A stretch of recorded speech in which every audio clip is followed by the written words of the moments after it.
सर्वांचं किचनमध्ये स्वागत आहे।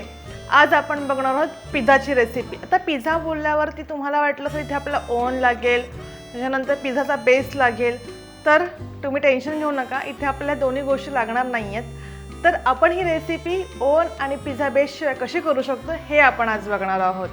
चला तर मग आपण आधी बघून घेत आपल्यासाठी काय काय साहित्य लागणार आहे।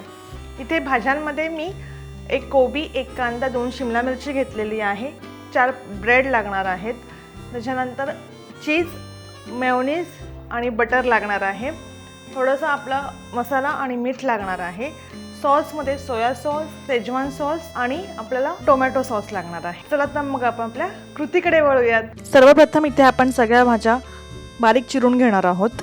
त्याच्यानंतर इथे मी कढईमध्ये जवळजवळ 2 चमचे तेल साधारण गरम करून घेतल्यानंतर त्याच्यामध्ये आपण बारीक चिरलेला कांदा ॲड करणार आहोत। अशाच पद्धतीने आपण शिमला मिरची, कोबी जी कापून घेतली होती ती ह्याच्यामध्ये ॲड करून घ्यायची आहे।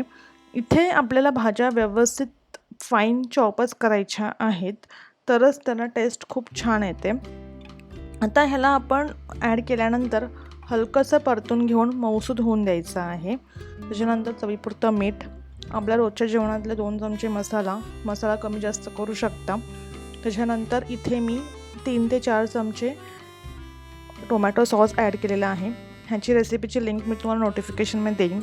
2 चमचे सोया सॉस, त्याच्यानंतर 3 ते 4 चमचे आपल्याला शेजवान चटणी ॲड करायची आहे।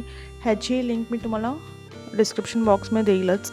शेजवान चटणी ही तुम्ही तुमच्या चवीनुसार कमी जास्त करू शकता, कारण ती थोडी स्पायसी असते। जर तुम्ही कमी तिखट खात असाल तुम्ही 2 चमचे वापरले तरीही चालेल।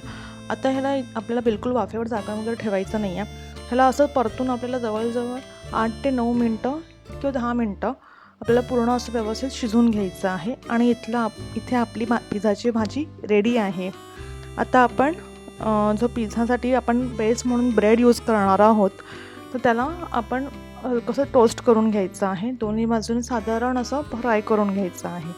त्यासाठी मी एका पॅनमध्ये बटर वितळून घेतलं होतं, त्याला दोन्ही बाजूने छान असं गरम करून घेणार आहे। त्याच्यानंतर आता हा ब्रेड मी एका प्लेटमध्ये घेऊन त्याच्यावर इथे परत बटर ॲड केलेलं आहे। इथे ऑप्शनल आहे, तुम्हाला जर नसेल करायचं नाही केलं तरीही चालेल। आता ह्याच्यावर जो मी टोमॅटो सॉस घेतलेला आहे तो स्प्रेड करून घेणार आहे। हा घरच्या घरी बनवलेला टोमॅटो सॉस आहे, खूप इझी रेसिपी आहे, तुम्ही नक्की बघा जर बघितली नसेल तर।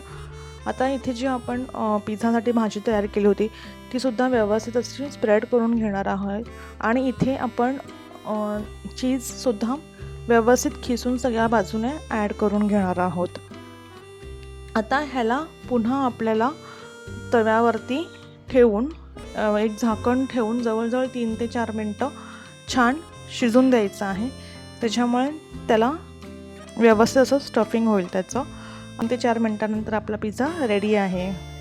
काय मग कसा वाटलं तुम्हाला हा पिझ्झा हे मला कमेंटद्वारे कळवायला विसरू नका। माझी रेसिपी आवडल्यास लाईक करा, शेअर करा, कमेंट करा, सबस्क्राईब करायला विसरू नका। त्याचसोबत बेल आयकॉनवरती पण क्लिक करा। Thank you so much.